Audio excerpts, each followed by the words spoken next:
واحد السلام عليكم اعزائي التلاميذ، عزيزات التلميذات. جدع مشترك علمي خيار فرنسي. وسمحوا لي على هذا الغياب لمده يومين، ما بقيتش جبت لكم شي حاجه لظروفي الخاصه. اليوم بغيف جيت لكم بواحد الملخص، واحد لا ريزومي ديال هاد لابارتي ديال الدرس الاول، بيان سور لابارتي الاولى ليكولوجي، وديال الشابتر الاولى لي رياليزاسيون دو لا سورتي ايكولوجيك.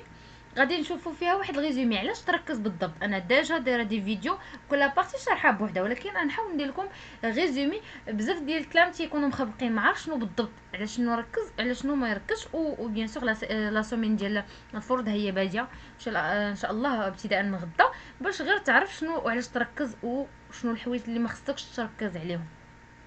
غادي نبدا، ما غاديش نشرح، غادي نوريكم غير شنو الحوايج اللي غادي تركزوا عليهم في هذا الدرس هذا. دونك اول حاجه الديفينيسيون ديال ليكولوجي خصك تكون ضابطه. الديفينيسيون ديال علم البيئه، قلنا هاد علم البيئه واحد العلم كيهتم بالدراسه ديال لي زوتر فيفون دون لور ميليو اي لي انتراكسيون انتر او. يعني واحد العلم اللي كيهتم بالدراسه ديال لي زوتر فيفون، ايتودي لي زوتر فيفون في الوسط ديالو، وكذلك العلاقات اللي كتجمع ما بين هاد الكائنات الحيه. يعني خصك تعريف ديال ليكولوجي. وديجا في واحد الفيديو راه درت لكم جميع التعاريف اللي ممكن يتحطوا لكم في الفرد. اول حاجه كيعطيو في اي فرد، اي استاذ يعطي تعريف ولا جوج ديال التعاريف. راني ديجا اللي ما شافش لا فيديو ديال التعاريف يرجع لا فيديو ديال التعاريف. دونك اول حاجه تعريف ديال لا سيونس دون لونفيرونمون او بيان ليكولوجي. موراها تعريف ديال ليكو سيستيم. خصك تعرف شنو هو التعريف ديال ليكو سيستيم. الحميله البيئيه، قلنا شنو هي الحميله البيئيه؟ هو لونسومبل فورمي بار لا بيوسينوز اي لو بيوتوب. ليكو سيستيم الحميله البيئيه كتكون من لا بيوسينوز وكتكون من البيوتوب، المجموع ديالهم كيعطيني الحميله البيئيه. كذلك التعريف ديال لا بيوسينوز هو مجموع الكائنات الحيه، هو لونسومبل دي زيتر فيفون سوا دي زانيمو او بيان سور دي فيجيتو، يا اما كيكونوا نباتات ولا حيوانات. المهم مجموع الكائنات الحيه كيكونوا ما يسمى بلا بيوسينوز. لو بيوتوب تا خصك تكون ضابط التعريف ديال البيوتوب هو لو ميليو دو في، داكوغ، هو داك المكان فاش كيعيشوا دوك الكائنات الحيه كيسموه لو بيوتوب. يعني دابا انا وصلت تقريبا 3 التعريف. التعريف ديال ليكولوجي خصك تكون عارفه، ليكو سيستيم، لو بيوسينوز و لو بيوتوب، هادو تعريف خصك تكون ضابطهم. داكوغ. ندوزو دابا لا سورتي ايكولوجيك والتعريف ديال الخرجه البيئيه. الخرجه البيئيه كيف ما قلنا est une visite planifiée d'un groupe d'élèves avec leur professeur. يعني واحد الخرجه اللي كتكون ديجا مدروسه، كيكون فيها جروب ديال تلاميذ مع استاذ ديال اس في. هذا هو تعريف ديال الخرجه البيئيه. والهدف منها شنو هما لي بوت ديال هاد لا سورتي ايكولوجيك؟ هو ليتود ديال لا ريبارتيسيون ديال لي فيجيتو، ندرسوا الكائنات الحيه في الميدان، وكذلك نقيسوا مجموعه من لي بارامتر بيان سور فيزيكو شيميك بحال لا تمبيراتور، البي اتش و انسي دو سويت. لي زوتي، بالنسبه لي زوتي هما الادوات اللي كنستعملوا في هذه الخرجه البيئيه. شفت معكم فيديو فيه مجموعه من الادوات، داكوغ. انت شنو غادي تعرف في هاد الادوات؟ ماشي بالضروره تحفظهم كاملين، حفظ جوج ولا ثلاثه ولا اربعه اللي قدرتي عليه ديال الادوات. لي زوتي كل اوتي اللي بانت لك سهله حفظها والدور ديالها. مثلا بحال بلوك نوت، الدور ديالو بروندر دي نوت، حتى الاستاذ في لابارتي ديال ريستيتيسيون ممكن يقول لك دوني دي زوتي اي لو رول، عطيني ادوات ديال الخرج البيئيه والدور ديالهم. مثلا انت تعطيه جوج ولا ثلاثه على حسب شنو طالب لك الاستاذ ديالك. بلوك نوت فاش كينفعني بروندر دي نوت. مثلا لي جوميل فاش كينفعوني في لوبسيرفاسيون دي زانيمو ا ديستانس، نلاحظ الحيوانات اللي كتكون بعيده. مثلا لا لوب فاش كينفعني بوغ اغروندير لي زيماج، باش نكبر الصور.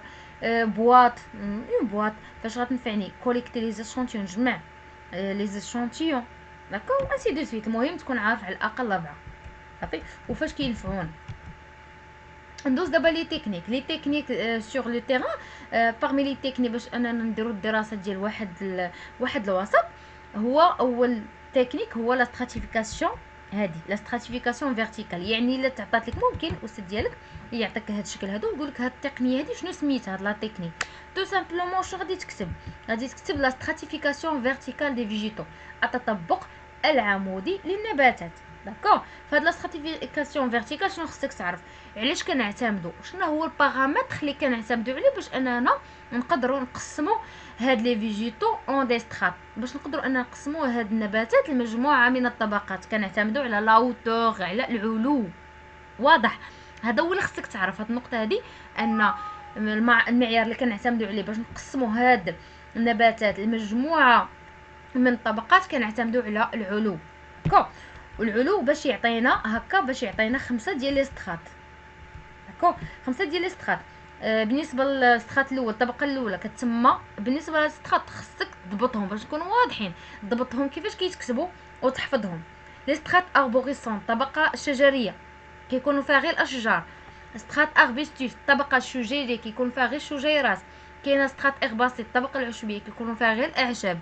وكاينه سترات ميسيونال، طبقات الحساسيات والاشنات، يعني كيكونوا فيها لي شامبينيون، لي موس وانسي دو سويت، يعني كيكونوا فيها واحد النباتات اللي كتكون صغيره، كتكون مجهريه. كاينه طبقات تحت ارضيه، سترات سوتيران، كتكون تحت الارض. داكوغ، بحال لي ريزوم، لو بوب، لي راسين، المهم شي حاجه تحت الارض. هاد لي سترات نضبطهم كيف ما قلت لكم، حتى طريقه الكتابه الا ما كتبتيهمش اكزاكت ممكن الاستاذ يضرب لك عليهم ويحط لك زيرو. نضبطهم كيفاش كيتكتبوا. ندوزو دابا بالنسبه للي سترات. تعرف كل سترات، من الافضل ان كل سترات تعرف المميز ديالو، فهمتي؟ حيت ممكن يقول لك عطيني التعريف ديال سترات اربوريسونت ولا سترات اغباسي. المهم كل سترات تعرف باش كيتميز. هذا من جهه. ندوز دابا لا ستراتيفيكاسيون اوريزونتال، وكاينه عاوتاني تقنيه اخرى اللي هي التطبق الافقي. الا عطاك هذا الشكل هذا وقال لك شنو هو، بحال هذا الشكل هذا اللي كتشوف في الصوره، راه لا ستراتيفيكاسيون اوريزونتال، التطبق الافقي للنباتات. بالنسبه للستراتيفيكاسيون ممكن يعطيك تمارين بحال هكا بهذا الشكل هذا، ويقول لك دير لي ملاحظه. يعني انت شوف، غتقول ان بيان سور اون اوبسيرف مثلا ان راه كاين واحد لا بيوديفيرسيتي في لي فيجيتو، كاين بزاف ديال لي فيجيتو. تشوف انت الاغلب اللي كاين بزاف. داكوغ، مثلا بحال هنايا كنا شي اللي انه راه حاضر، اللي تي ابسون، اللي تي بريزون باردون في كاع في لي زون، ولكن اللي تي ابسون في بلاطو د مرشوش غايب هنايا. علاش؟ قال لك اكسبليكي طوني دي زيبوتيز، علاش هنا هذا الانتشار، علاش بالضبط ما كاينش هنا وكاين في مناطق اخرى. علاش؟ كنقولوا ربما كاين بزاف ديال بيان سور لي بوسيبيتي وبزاف ديال لي بروبوزيسيون، مثلا ربما الكليما، لا ناتور دو سول، الكليما، المناخ، ولا طبيعه التربه، بريزونس دو لو، حضور الماء، لا كونكورونس اونتر لي فيجيتو. داكوغ، لي توكسيك سيكريتي بار كيلكو فيجيتو. هادشي ديجا شرحتو، غير كنشوف لكم علاش تركزوا بالضبط. دابا ندوزو لا تكنيك دو كادغيلاج. هاد لا تكنيك دو كادغيلاج مهمه، نكون عارف التعريف، ضابط التعريف ديال لا تكنيك دو كادغيلاج. ندوزو بالنسبه لا تكنيك دو كادغيلاج، اول حاجه الشوا لا زون ا ايتودي. هذاك ستاسيون اللي بغينا نديرو للدراسه خاصو يكونوا فيه جوج ديال لي كريتير. خاصو يكون اوموجين. اوموجين ملي كنقول موتيجينيس خاصو يكون او فون، او فون دو ميليو، في الداخل ديال لو ميليو. كاين في الداخل ديال لو ميليو ياك. والكاركتير الثاني هو انه يكون الواني دو لي ليزير. الواني ليزير سيتادير انه يكون بعيد من لي ليميت. الواني دو لي ليميت انتر دو ميليو ديفيرونت. ما خصوش يكون جاي وسط جوج ديال الاوساط الطبيعيه اللي هي مختلفه. خصو يكون بعيد، يكون الوانيه دو ليزير، ويكون اوموجين متجانس. هادو هما جوج ديال لي كريتير باش نختاروا واحد لا زون ou bien station de recensement. هذا بالنسبه لي كريتير. ندوزو لهاد التمرين. بالنسبه بحال هاد التمرين راه تيتعطى في الفرض، حيت كيتعطى تمرين الحساب، وتمرين اخر غالبا تيتعطى فيه بهذا الشكل هذا. كا تيتعطى فيه واحد الجدول كيف ما قلت لكم، كتكون فيه لا سيرفاس دي رولفي، وكتكون فيه النومبر دي زيسبيس. اول حاجه تيقول لك انطلاقا من هذا الدوكيمون هذا، تراسي لا كورب، رسم لا كورب ديالاش ديال لا فارياسيون ديال لو نومبر دي زيسبيس اون فونكسيون ديال لا سيرفاس. انا نجي نوريكم كيفاش الطريقه. دائما في لاكس دوردوني كندير نومبر دي زيسبيس، العدد ديال الانواع النباتيه. وهنايا كندير لا سيرفاس، ديما لا سيرفاس دي رولفي، كندير لا سيرفاس وكنرسم كل نقطه وكنديرها. هانتوما عندكم لا سيرفاس مثلا واحد، نومبر دي سبيس فيجيتال 2. غنمشي غنشوف لا سيرفاس 1 وغنقابلها مع جوج وغندير نقطه، وانسي دو سويت. مثلا جوج مقابله مع 3 وانسي دو سويت، حتى راه كاملين كتعرفوا ترسموا لاكوب. حتى كنرسم لاكوب بحال هكا داكوغ. و تيقول لك اناليزي لاكوب. لاكوب راه ساهل باش دير ليه الاناليز. لاكوب اي مونطر لا فارياسيون، اش كيبين ليا لا فارياسيون نومبر دي اسبيس en fonction de la surface des relevés. D'accord. On observe شنو كنلاحظوا l'augmentation ديال le nombre des espèces. نلاحظ ارتفاع nombre ديال les espèces مع ارتفاع ماذا؟ مع ارتفاع la surface، مع ارتفاع المساحه ديال الجرد. داكوغ. جوسكو لهاديك النقطه الاولى اللي قلنا كيبقاو كيتعاودوا فيها النومبر ديال لي اسبيس كيبقى ثابت. هانتوما الا رجعنا هاد التمرين ركزت عليه حيت كيتحط بحالو في الفرض. شوفوا اول مساحه يتعاود فيها عدد الانواع النباتيه كيبقى معاود، كيبقى كونستانت. هانتوما 17 17 17 كيبقى كونستانت. اول سيرفاس والاصغر سيرفاس هي هذه كتسمى ليغ مينيمال، هذيك هي المساحه الدنيا. هذه هنايا هي 32، يعني كتقولوا هنايا جوسكو حتى لاش حتى لا سيرفاس 32 كو. عاد باش كنلاحظوا ان النومبر ديال لي زيسبيس اي ريست كونستانت، وفعلا ان عدد الانواع النباتيه كيبقى ثابت انطلاقا من 32. وتيقول لك شنو هي ليغ مينيمال. عطيني ليغ مينيمال انطلاقا من داك لاكوب ولا من هاد الجدول. عطيني ليغ مينيمال. ليغ مينيمال تو سامبلومون غتمشيو غدير لا سيرفاس لا بلو بوتيت سيرفاس او سو تروف لا بلوبار دي اسبيس فيجيتو. ها هي هذه هي ليغ مينيمال. ها 32 هي المساحه الدنيا. علاش؟ هي اصغر مساحه تتواجد فيها اغلب النباتات. شو كاين 64 حتى هي فيها 17، ولكن حنا بغينا اصغر مساحه. اصغر مساحه كتعاود فيها كيكون فيها مجموع ولا مختلف الانواع النباتيه هي 32. هاي 32. هادشي اللي كاين في هاد التمرين كيتحط بحال هاد التمرين في الفرض، ركزوا عليه.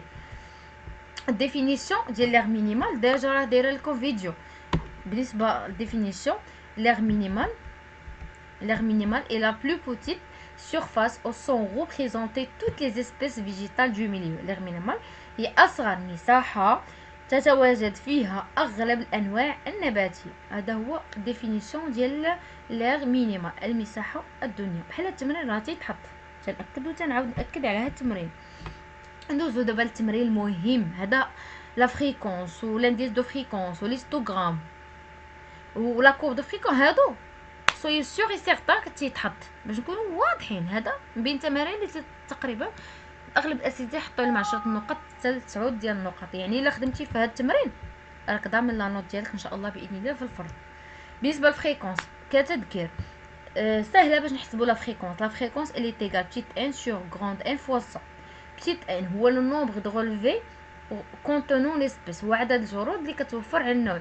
يعني بحال غنقول غتحسب شحال من خانه فيها يا زائد ولا فيها مكتوب فيها عدد. غنحسب شحال من خانه كيكون فيها زائد ولا كيكون فيها مكتوب عدد. هذاك هو بتيت ان. سور غروند ان هو عدد الجرود، مجموع الجرود. هذيك ار 1 ار 2 كتشوف شحال في داك التمرين من ار. مثلا عندك من ار 1 حتى ار 10 يعني عدد الجرود، المجموع ديال الجرود راه هو 10 وكتضربوا في 100. داكوغ. هادشي اللي غادي يخرج لك راه كيخرج بالمئة. حاولوا انكم تحسبوا مزيان الاف حيت الا غلطتي في الاف غادي تغلط في الاسئله الاخرين. بالنسبه للاي اف لانديس دو فريكونس. لانديس دو فريكونس هانتوما هاد الجدول راه تيتعطى لكم. الا كان الاف انت حسبتي ولقيتي لا فريكونس انفيريور ا 20 قل من 20 ماشي او تساوي قطعا صغر من 20، عرف ان لانديس دو فريكونس راه تيساوي 1. الا كان الفريكونس ما بين 20 و 40 او تساوي 20 كيساوي 20 ولا فوق من 20 داكوغ، عرف ان لانديس دو فريكونس كيساوي 2.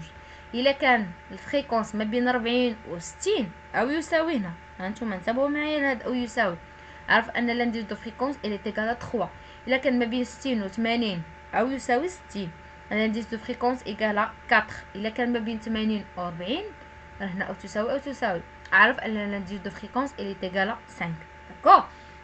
كاين كذلك واحد القضيه هنايا في بحال التمرين تعطي لكم دوني لي كي سون لي فيجيتو انديكاتور، شنو هما النباتات المميزه للوسط. تيقول لك خرجهم ليا. انت حسبتي غتمشي للتمرين وغتخرج ليه كاع لي فيجيتو اللي عندهم elle est égale la fréquence l'indice de fréquence elle est égale 4 ولا 5 اي اسباس عنده في معامل التردد ديالو كيساوي 4 ولا 5 راه كيتسمى فيجيتو انديكاتور او بيان كاركتيرستيك نباتات مميزه للوسط.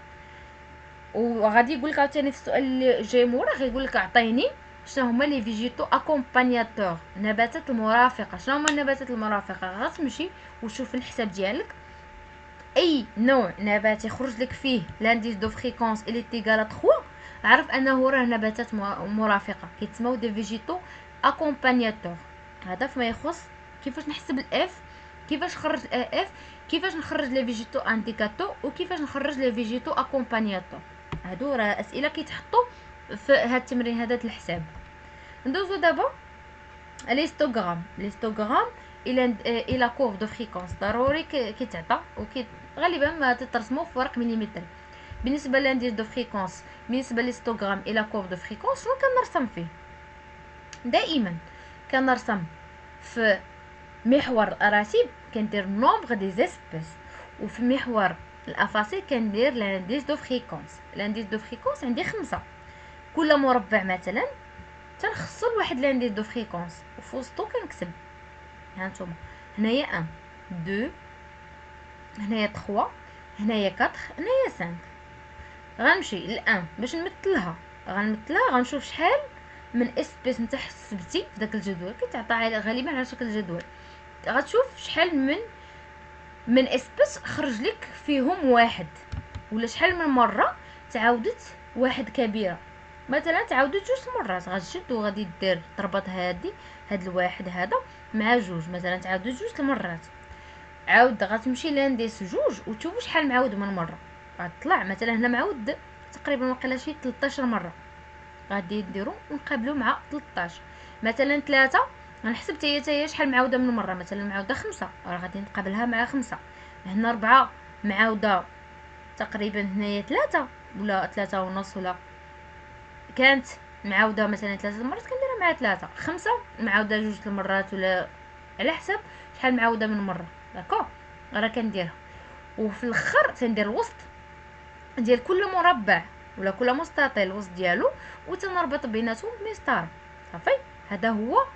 والعنوان العنوان الله يخليكم دائما بزاف ديال التلاميذ كنلاحظ انهم تينساو العنوان بالتالي تضيع عليهم واحد مثلا هذا تيكون عليه 3 نقط ولا 2 نقط كتضيع عليهم هذيك نص نقطه. في العنوان ساهل ليستوغرام الى كورب دو فريكونس غدير هنا تكتبوا هنا ليستوغرام الى كورب دو فريكونس. بالنسبه للتحليل السؤال الموالي شنو تيعطيك؟ تيقول لك اناليزي هذاك لا كورب. اناليزي يعني يحلل وكوتون بو ديدوير و بيان سور ولا كونكلي لا كونكليزيون من هذاك الاناليز. بالنسبه للتحليل اول حاجه الا كان لا كورب عنده قيمه واحده غتقول ليه ان لا كورب دو فريكونس اوني مودال. الا كانت عنده جوج القيم بحال هذا غتقول ليه بي مودال. ولا كانت اكثر من قيمه غتقول ليه ملتي مودال. هذا هو الاناليز. بالنسبه شنو كتستنتج؟ الا كان اوني مودال دائما الا كان لا كورب دو فريكونس اوني مودال كيكون الوسط متجانس كنقولوا ان بيان سور لو ميليو étudié elle était homogène متجانس. الا كان بمودال عنده جوج القمم ولا اكثر من جوج القمم تنقولوا ان بيان سور ستاسيون étudié elle est hétérogène كنقولوا غير متجانس صافي. ستاسيون اي hétérogène. هادشي راه عندكم ديجا شرحتو غير بغيت نعاودو باش تفهموا اكثر علاش كنركزوا هذا في هاد التمرين هذا بحال هكا كيتعطى لكم التمرين تكونوا واضحين. غالبا هاد التمرين تيتعطى عليه 10 نقط. الحساب انتم غندير معكم اكزامبل. هنا واحد هنا لاحظتوا شحال من خانه عامرين لي 10 يعني بتيت ان هي 10 سيغ المجموع ديال الجرود ها هما 10 من R1 حتى 10 يعني 10 على 10 مضروبه في 100 غتخرج لكم اوتوماتيكمون في الفريكونس 100%. الا كانت الفريكونس 100% الا رجعتوا لو طابلو غتلقاو 100. الاف جايه محصوره ما بين 80 و 100 يعني لانديس دو فريكونس الي تيغالا 5 صافي.